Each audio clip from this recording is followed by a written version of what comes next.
तो दिवाली आने वाली है और हम सभी अभी दिए परचेज करेंगे। यूज़ करने के बाद इन दियों को हम कैसे इस्तेमाल करें। हाय दोस्तों, कैसे हैं आप सभी। आप सोच रहे होंगे कि मेरे हाथ में ये इतने सारे मिट्टी के दिए क्या कर रहे हैं।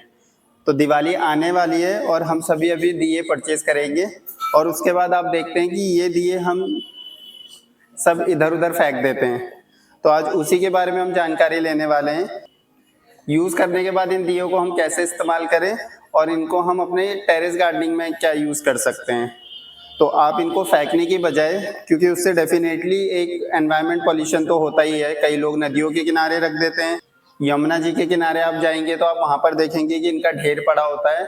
और यही नहीं, इसके साथ काफ़ी सारी और पूजा की सामग्री भी होती है। तो दिवाली तक हम कोशिश करेंगे कि सभी तरह की पूजा की सामग्री को कैसे घर में हम इको फ्रेंडली तरीके से डिस्पोज कर सके, अपने गार्डन में यूज़ कर सके, ये सीखने की कोशिश करेंगे। तो आज जानते हैं दिए के बारे में। तो इस तरह के मिट्टी के दिए आप सभी परचेज करते हैं। ये मेरे पिछले साल के कुछ बचे हुए दिए थे। लेकिन सबसे पहले तो आप दियों को इस तरीके से तोड़ सकते हैं। तो इनको तोड़ लीजिए और इनको छोटे छोटे टुकड़ों में कर लीजिए। अब ये जो छोटे छोटे मिट्टी के टुकड़े हैं, इनको आप एक गमले में, उसकी जो सबसे नीचे की लेयर है उसमें आप यूज़ कर सकते हैं। तो मान लीजिए मैं इस गमले में कोई पौधा लगाना चाहता हूँ, तो इस गमले की जो मैं सबसे नीचे की लेयर है उसमें मैं इन टुकड़ों का यूज़ कर सकता हूँ। तो इनको यूज़ करने के देखिए काफ़ी सारे फायदे हैं। पहली बात तो जब आप इनको नीचे से लगाएंगे तो डेफिनेटली आपका पौधे में एरिएशन काफ़ी अच्छा रहेगा। तो वाटर लॉगिंग की प्रॉब्लम नहीं होगी, पौधा आपका ज़्यादा पानी देने से मरेगा नहीं और उसमें से जो एक्सेस वाटर है वो इजीली निकल जाएगा। तो सबसे पहला फायदा तो इसका ये है। दूसरा, जब आप इन छोटे छोटे टुकड़ों को अपने अडेनियम, सक्लेंट या फिर गुलाब के पौधे बनाते समय उसकी मिट्टी में भी यूज़ कर सकते हैं। जब आप इनको यूज़ करेंगे तो डेफिनेटली पहली बात आपके गमले की मिट्टी हल्की बनेगी।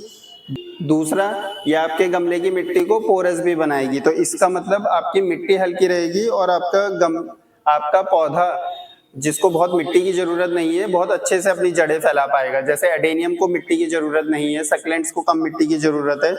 और जब भी इन पौधों को जब भी पानी की जरूरत होगी, क्योंकि ये मिट्टी के टुकड़े थोड़ा थोड़ा पानी भी एब्जॉर्ब कर लेते हैं, तो आपका पौधा इन मिट्टी के टुकड़ों से अपनी पानी की रिक्वायरमेंट पूरा कर पाएगा। तो बहुत ज़्यादा गर्मी होने पर भी आपका पौधा मरेगा नहीं, उस कंडीशन में भी आपका पौधा सरवाइव कर जाएगा। तीसरा, मैंने जैसे बोला कि आपके गमले की मिट्टी को हल्का बनाता है। तो आप देखिए, इस तरह का कोई भी गमला लेंगे तो आप उसको इजीली अपने 2 उंगलियों से उठा पाएंगे। इसमें देखिए एक मेरे लिली का फूल भी खिल रहा है, रेन लिली। तो ये आपके गमले को डेफिनेटली हल्का बनाएगा। चौथा, इसका यूज अगर आप इन दियों को नहीं तोड़ना चाहते तो आप सिंपल, आपको इस तरह के दिए आप अपने ग्रो बैग में भी यूज कर सकते हैं।